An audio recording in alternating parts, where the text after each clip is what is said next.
Count if multiple শর্তে কিভাবে নির্ণয় করা যায় তার আজকের এই তৃতীয় পর্ব। গত দুইটি টিউটোরিয়ালে আমরা দেখেছিলাম ডিটিএফ ইয়ান, গডস সার্টিফিকেট, স্কয়ার কর্পোরেশন এবং LC delay, LC advance, LC pending নির্ণয় করতে। তা আজকে যেহেতু এলসি ওপেন বলতে আমরা কি বোঝাচ্ছি? আমরা বোঝাচ্ছি যে এইখানে যে এলসিতে নাম্বারগুলা পড়েছে, অর্থাৎ নাম্বারগুলা, এই নাম্বারগুলা কিভাবে নির্ণয় করব। তা ভিডিওটা শুরু করার আগে আপনাদের কাছে একটা রিকোয়েস্ট, প্লিজ আমার চ্যানেলটিকে সাবস্ক্রাইব করবেন এবং পাশে থাকা বেল আইকনটি অন করবেন। তাহলে চলুন, ইতিপূর্বে যারা সাবস্ক্রাইব করেছেন তাদেরকে অসংখ্য ধন্যবাদ। তাহলে চলুন শুরু করি।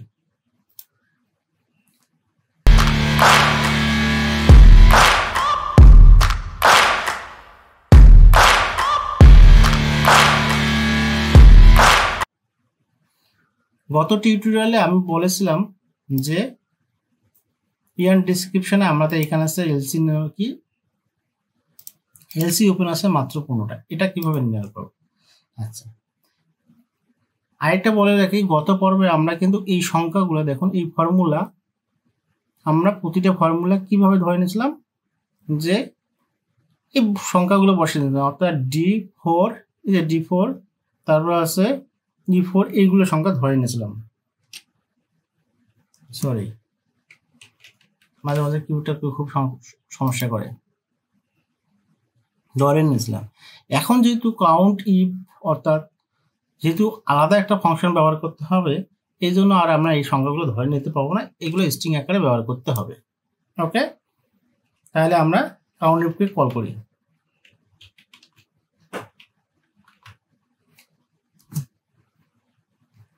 সরি, কিবোর্ডটা খুবই মাঝে মাঝে সমস্যা করে, আবার মাঝে মাঝে ঠিক হয়। ওকে, কাউন্ট ইফকে কল। এখন আমাদের প্রথম শর্ত হচ্ছে ডিটিএফ ইয়ান ডিসক্রিপশন হতে হবে ডিটিএফ। এই ডিটিএফ এর জায়গায় এখন আমরা কি করব?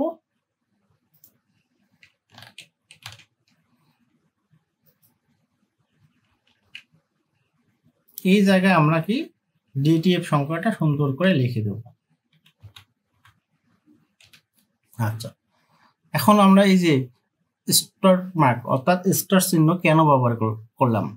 দেখুন, এখানে ডিটিএফ বানানটা শব্দের শুরুতে এবং শেষে আছে। এই যে দেখেন, এই যে দেখা যাচ্ছে। আচ্ছা, আবার দেখা দিচ্ছে আপনাদেরকে।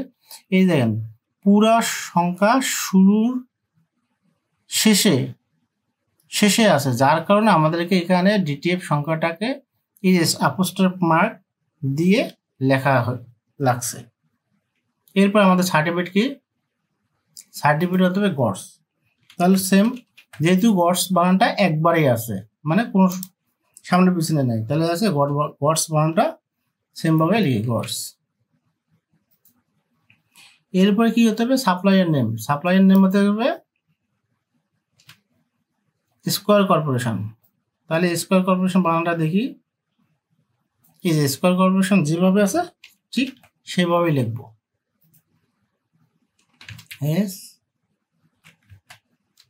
SQUAR square CORPORATION square corporation.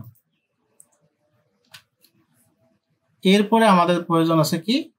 এরপরে প্রয়োজন আছে আমাদের এখানে কি হবে? এলসি। এখানে আমাদের আসলে একটা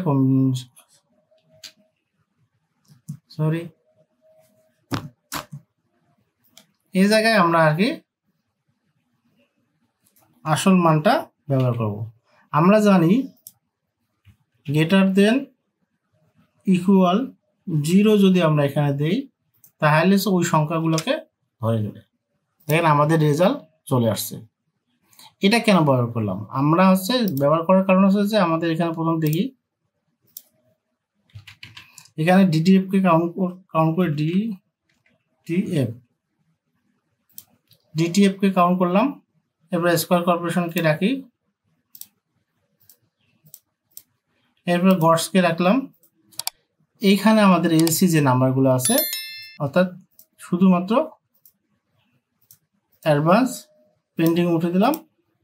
এই নাম্বারগুলো কাউন্ট করবে। কাউন্ট করার জন্য আমাদেরকে এই যে আছে গ্রেটার দেন ইকুয়াল অর্থাৎ 0 অথবা 0 চেয়ে বেশি যে সংখ্যাগুলো হবে সেই সংখ্যাগুলো মাত্র কাউন্ট করবে। আপনাদের যদি এখানে কোনো প্রশ্ন থাকে তাহলে অবশ্যই জানাবে।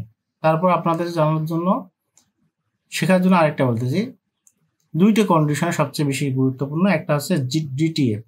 এই ডিটিএফটা করার অর্থ কি দেখেন, এই ডিটিএফটা করার অর্থ হচ্ছে দেখেন এই ডিটিএফ এর সামনে অনেক নাম্বার আছে, আবার ডিটিএফ এর পিছনে যদি অনেক নাম্বার থাকে সেই ক্ষেত্রে আমরা কি করব, এই যে অ্যাপোস্ট্রফ মার্ক বা হচ্ছে স্টার চিহ্নটা ব্যবহার করব, তাহলে কাউন্ট হবে। আর শেষে এইগুলো তো আমরা জানলাম।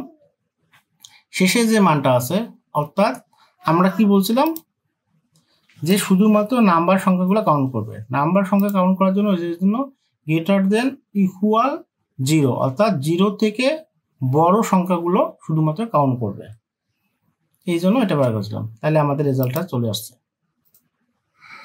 যদি ভিডিওটা ভালো লাগে তাহলে অবশ্যই লাইক কমেন্ট শেয়ার করতে ভুলবেন না। আর আপনার যদি কোনো ইনকোয়ারি থাকে, বুঝতে সমস্যা হয়, তাহলে আমার ফেসবুক পেজ তুষির অ্যান্ড টেক, ওখানে সার্চ দিলে পেয়ে যাবেন, ওখানেও ফলো দিতে পারেন এবং আপনাদের সমস্যাগুলো কমেন্টে জানাতে পারেন। তাহলে ভিডিওটা শেষ করার আগে আরেকটা রিকোয়েস্ট, প্লিজ আমার চ্যানেলটিকে সাবস্ক্রাইব করতে ভুলবেন না। দেখা হচ্ছে নেক্সট ভিডিওতে। সে পর্যন্ত আপনারা সবাই ভালো থাকুন, সুস্থ থাকুন। আল্লাহ হাফেজ।